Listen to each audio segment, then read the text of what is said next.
ఓం అస్మద్గురుభ్యో నమః. కాశ్యపాన్వయ సంజాతం నారాయణ పదాశ్రితం శ్రీమన్నారాయణం వందే యతీశ్వర శ్రీయాయుషం. జై శ్రీమన్నారాయణ. నా పేరు తూపురాణి రుక్మిణి కస్తూరి రామానుజాసి. మా స్వస్థలం రాజమండ్రి.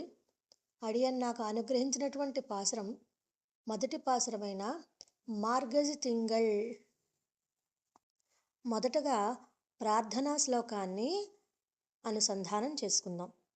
నీళాతుంగస్తనగిరి తటీ సుప్త ముద్భోజ్య కృష్ణం పారాద్యం స్వం శృతిశతశిర సిద్ధమధ్యాపయంతి స్వోచ్ఛిష్టాయాం సృజనిగళితం యా బలాత్కృత్య భుంక్తే గోదా తస్యై నమ ఇదమిదం భూయ ఏవాస్తు భూయః.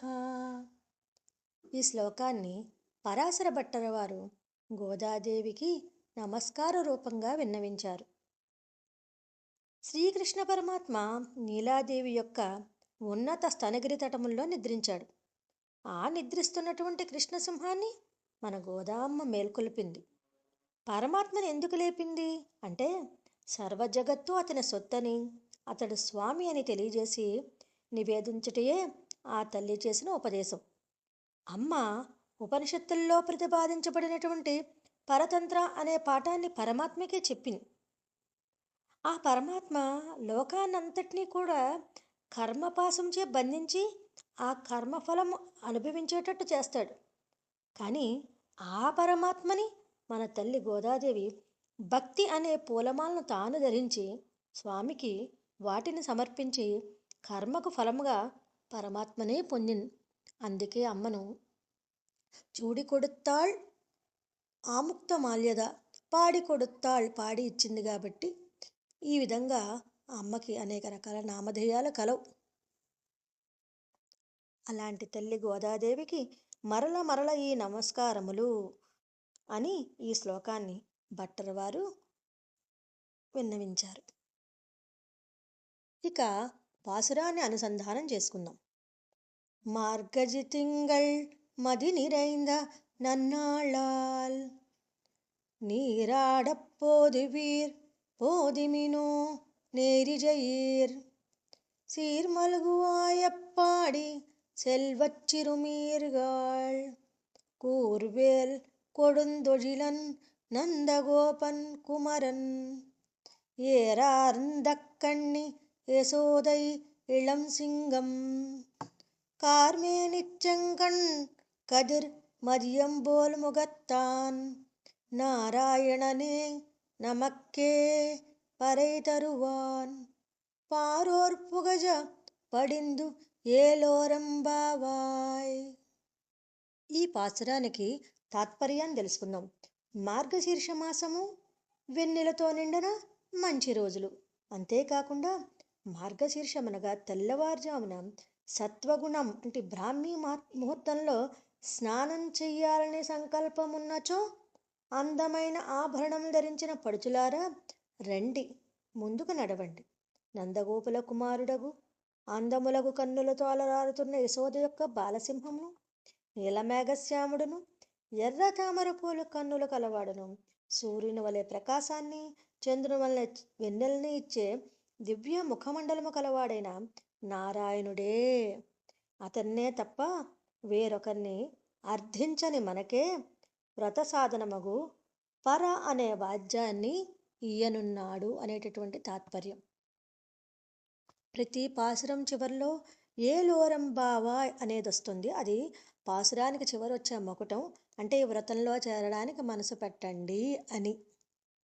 ఇక ఈ పాసురం యొక్క గూఢార్థాన్ని తెలుసుకుందాం.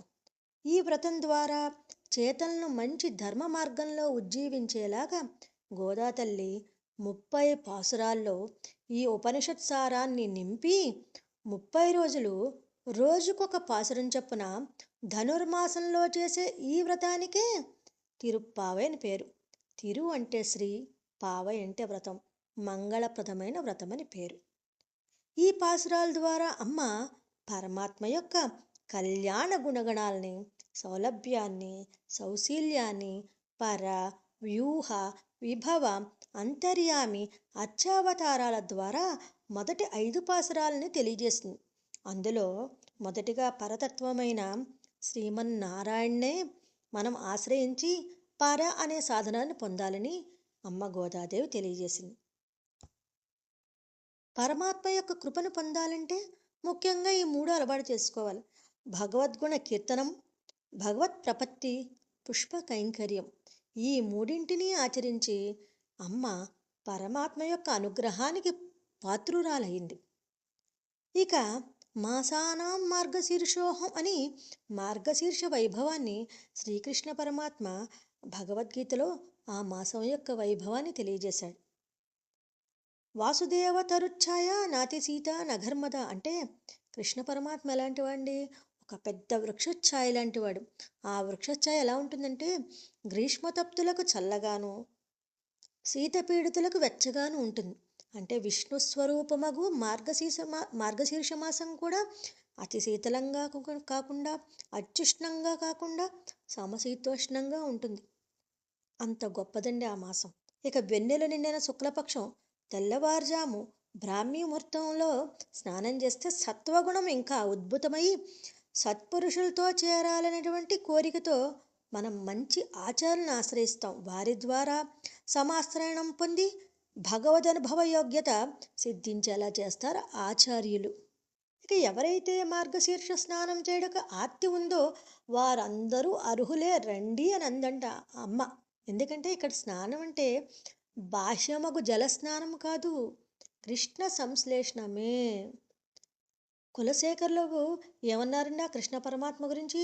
ఒక మడుగుతో పోల్చారటండి. అలాంటి మడుగులోనే మనం స్నానం చెయ్యాలని తెలియజేశారు. ఇక విలక్షణమైన ఆభరణం ధరించిన గోపికలారా అనే అండంలో ఇక్కడ లౌకికంగా ధరించిన ఆభరణాలు కాదండి అవి. జ్ఞాన, భక్తి, వైరాగ్యం అనే విలక్షణమైన ఆభరణాలు ధరించినటువంటి గోపికల్లారా అని సంబోధించారు.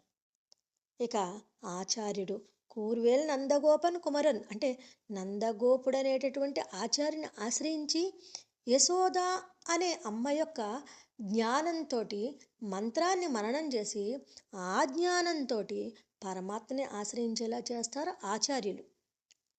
శిష్యుల్ని సంస్రాయణ పరులు చేసి ఆ ఆచార్యుల్ని ద్వారా పరమాత్మను చేరుకునేటువంటి విధంగా మనకి మంచి మార్గాన్ని చూపిస్తారు. ఇక నందగోపుడనే ఆచార్యుడు పరమాత్మను రక్షించుకుంటూనే ఆ పరమాత్మ యొక్క వైభవాన్ని, కళ్యాణ గుణాల్ని తెలియజేసి పరమాత్మ యొక్క అనుగ్రహానికి పాత్రులు అయ్యేలాగా శిష్యులకి ముందు దారి చూపిస్తారు. అంత గొప్పదండి ఆచార్యుల వైభవం. ఇక కార్మేని అంటే పరమాత్మ యొక్క తిరుమేని మేఘం వలె నల్లని వర్ణం. ఇంకా ఆ నేత్రాలు తామరల వలె ఎర్రనైన వాత్సల్యమని నేత్రాలు కలవాడన్నారు కదా. మేఘానికి ఆశ్రిత అనాశ్రిత అనే భేదం ఉండదండి. అంటే తాపార్తులకు శరణ మగుటయే దాని స్వభావం. అదే శ్రీకృష్ణుని దివ్య మంగళ విగ్రహం యొక్క స్వభావం. ఇక పరమాత్మ ఎర్రని నేత్రాలు వాత్సల్యంతో నిండి ఉంటాయి కదా. అయ్యో ఇంతకాలం వీరిని విడిచి ఉన్నానే అనే ఆర్తి ఆ నేత్రాల్లో స్ఫురిస్తుంది. నీలమేఘం వంటి శరీరం కలవాడు అనడంలో సౌశీల్యము, సౌలభ్యం అనే 2 గుణాలు, ఎర్రని కన్నులు కలవాడనంతో వాత్సల్యము, స్వామిత్వము అనే 4 గుణాలు పరమాత్మను ఆశ్రయించడానికి మనందరికీ సులభంగా అనిపిస్తుంది. ఇక నారాయణ పరబ్రహ్మ తత్వం నారాయణ పరః, నారాయణ పరోజ్యోతి ఆత్మా నారాయణ పరః. పరం బ్రహ్మగా పరిగణింపవాడు నారాయణుడే, పరతత్వమని సంభావింపబడేవాడు నారాయణుడే, ప్రకాశించే పదార్థములన్నింటినీ ప్రకాశింపజేయు పరంజ్యోతి స్వరూపుడు కూడా నారాయణుడే కదా. అలాంటి నారాయణ నమ్మకే ఆయనే మనకి పర అనే వాద్యాన్ని ప్రసాదిస్తాడు. ఈ పర అనే సాధనము 28వ పాసురం వరకు చెప్తూ ఉంటారండి. పర అనేది ఏంటంటే పరమ పురుషార్థం. ఇది గొల్లలు వాయించు తప్పెట. దీన్ని గొల్లలు గుండెలకు కట్టుకుని చేతులతో వాయిస్తూ పాడుతూ ఉండేవారటండి.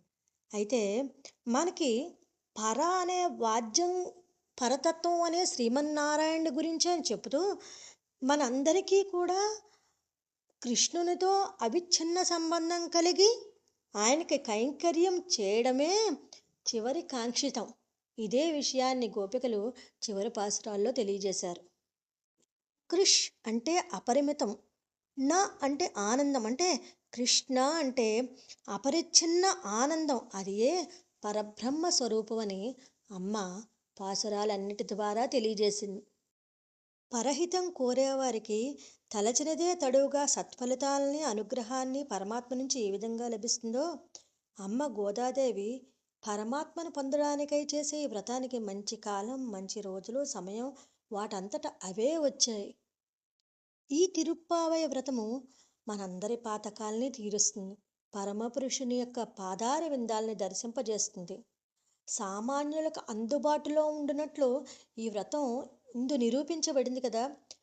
దుర్లభాలన్నిటినీ సులభాలుగా చేసి అజ్ఞులకు, స్త్రీలకి అందరికీ కూడా అందుబాటులో ఉండేటట్టుగా అమ్మ ఈ తిరుప్పాయ వ్రతాన్ని మనందరికీ అందించింది.